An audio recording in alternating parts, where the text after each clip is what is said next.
उत्तराखंड में मुख्यमंत्री पुष्कर सिंह धामी की अध्यक्षता में कैबिनेट बैठक महत्वपूर्ण बैठक में संपन्न हुई, जिसमें कई अहम प्रस्तावों को मंजूरी मिली। अग्निवीरों के लिए विशेष सेल के गठन का निर्णय लिया गया, जो सेवा मुक्त होने वाले अग्निवीरों के पुनर्वास पर काम करेगा। उपनल कर्मचारियों को 3 चरणों में समान कार्य समान वेतन देने का वादा किया गया है, जिसका दूसरा चरण 9 नवंबर से लागू होगा। सहकारिता नीति 2026 को भी मंजूरी मिली है, जिसमें 7 मिशन निर्धारित किए गए हैं। इसके अतिरिक्त 1320 मेगावाट के पावर प्लांट का जिम्मा अदानी ग्रुप को सौंपा गया है और सीएनजी वाहनों को ग्रीन सेस से छूट भी जारी रहेगी।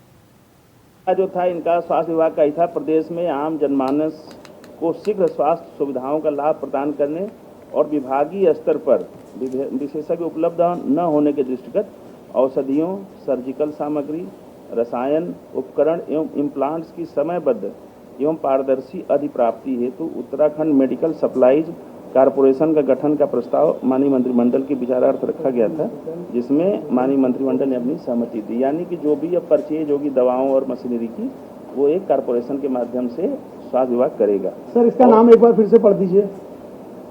Uttarakhand medical supplies corporation.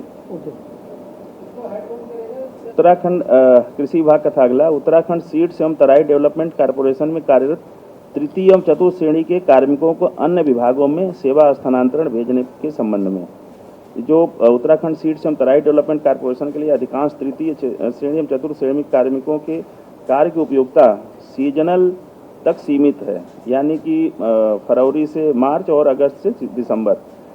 तृतीय एवं चतुर्थ श्रेणी के कार्मिकों को अन्य विभागों में सेवा हस्तांतरण पर भेजने से निगम के बीज उत्पादन की लागत में कमी आएगी, जिसमें उत्तराखंड राज्य के कृषि विभाग एवं कृषकों को कम मूल्य पर गुणवत्ता युक्त बीज की आपूर्ति एवं अन्य बीज संस्थाओं को प्रतिस्पर्धा की जा सकेगी। इनके जो कर्मचारी थे तृतीय श्रेणी के कार्यरत 22, चतुर्थ श्रेणी के 63, ये जो अतिरिक्त कर्मचारी हैं इनको ऊधम सिंह नगर एवं निकटस्थ जनपदों में विभिन्न विभागों में अधिकतम 10 वर्ष अथवा कार्मिकों की सेवानिवृत्ति से तिथि पूर्व जो भी सैनिक कल्याण विभाग का था हो जाएगा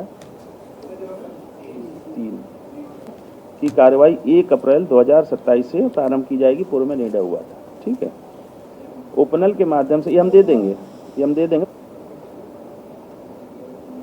ये है ना के अंतर्गत नक्शा शहरी आबादी क्षेत्रों का राष्ट्रीय भू-स्थानिक ज्ञान आधारित भूमि संरक्षण कार्यक्रम की शुरुआत की है, जिसका उद्देश्य शहरी भू अभिलेखों का निर्माण और प्रबंधन में क्रांतिकारी बदलाव लाना है।